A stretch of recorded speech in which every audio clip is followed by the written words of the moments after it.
आप देख रहे हैं Bharat 47 news. Iman tours and travels बेहतरीन सुविधा के साथ लोगों को करा रही है उम्रा। महाराष्ट्र में आज बीजेपी विधायक दल की बैठक में देवेंद्र फडणवीस सर्वसम्मति से चुन लिए गए। दिल्ली में आए पर्यवेक्षक विजय रूपाणी और निर्मला सीतारमण की मौजूदगी में देवेंद्र फडणवीस के नाम का ऐलान किया गया। सभी बीजेपी विधायकों ने देवेंद्र फडणवीस के नाम पर हामी भरी। बैठक की शुरुआत में विजय रूपाणी ने विधायक दल की बैठक को संबोधित किया।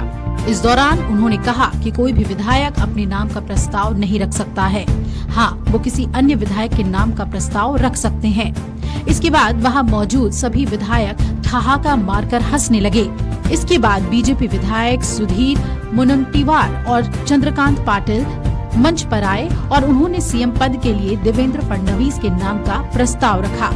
इसके बाद कुछ अन्य विधायकों ने भी उनके नाम का प्रस्ताव रखा।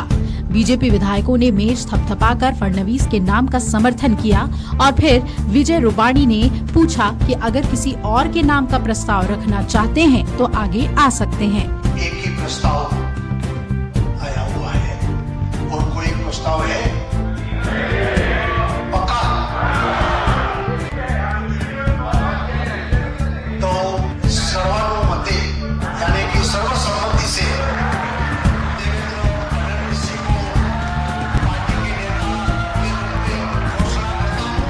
बैठक में मौजूद नेताओं ने एक साथ फडणवीस के नाम पर हामी भर दी। इसके बाद रूपाणी ने कहा कि मुझे लगता है कि एक प्रस्ताव आया हुआ है, पक्का? इस पर नेताओं ने हामी भरी। फिर रूपाणी ने पूछा कोई दूसरा प्रस्ताव है, तो विधायकों ने एक स्वर में कहा नहीं। रूपाणी ने कहा सिर्फ एक ही नाम का प्रस्ताव आया है। ऐसे में देवेंद्र फडणवीस को सर्वसम्मति से विधायक दल का नेता चुना जाता है। आपको बता दें कि फडणवीस कल तीसरी बार महाराष्ट्र के सीएम पद की शपथ लेंगे। वो पिछले एक दशक से महाराष्ट्र में बीजेपी का चेहरा बने हुए हैं। तो ऐसे में आइए जानते हैं कि देवेंद्र फडणवीस ही बीजेपी विधायक दल के नेता क्यों चुने गए। 2014 में विधानसभा चुनाव के बाद बीजेपी ने संघ के गढ़ से आने वाले ब्राह्मण चेहरे पर भरोसा जताते हुए देवेंद्र फडणवीस की ताजपोशी कर दी।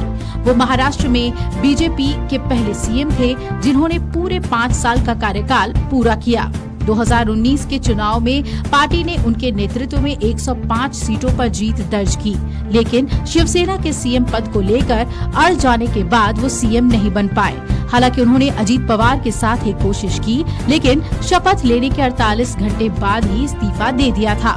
शिवसेना और एनसीपी जब दो फाड़ हुई तो इसका सारा दोष फडणवीस पर मढ़ा गया।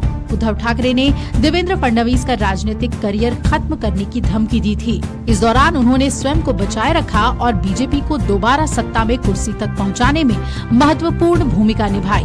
महाराष्ट्र की राजनीतिक स्थिति अन्य पार्टियों से अलग है। वहां अगर किसी भी समय कोई भी पार्टी किसी के पाले में जा सकती है, तो ऐसी स्थिति में देवेंद्र फडणवीस ही एक ऐसे नेता हैं जो साम दाम दंड भेद लगाकर सरकार को चलाने की कुवत रखते हैं। बीजेपी ने उनकी लोकप्रियता का अंदाजा लगाकर ही उन्हें प्रचार अभियान का जिम्मा सौंपा था। इसके अलावा सबसे अधिक रैलियां और सभाएं उन्होंने की। ऐसे में अगर उन्हें साइडलाइन कर किसी को सीएम बनाया जाता तो पार्टी के अंदर असंतोष बढ़ जाता। लोकसभा चुनाव में बीजेपी की हार के बाद देवेंद्र फडणवीस ने नैतिक जिम्मेदारी लेते हुए अपने पद से इस्तीफा देने की बात कही। इसके बाद बीजेपी आलाकमान ने उन्हें पद पर बने रहने को कहा। फडणवीस के घर पर आरएसएस और बीजेपी अध्यक्ष चंद्रशेखर बावनकुले की मौजूदगी में बैठक हुई। ऐसे में फडणवीस संघ के अंदर भी लोकप्रिय हैं, उन पर संघ भी भरोसा जताता है। ईमान टूर्स एंड ट्रेवल्स बेहतरीन सुविधा के साथ लोगों को करा रही है उम्रा। आप देख रहे हैं भारत 47 न्यूज।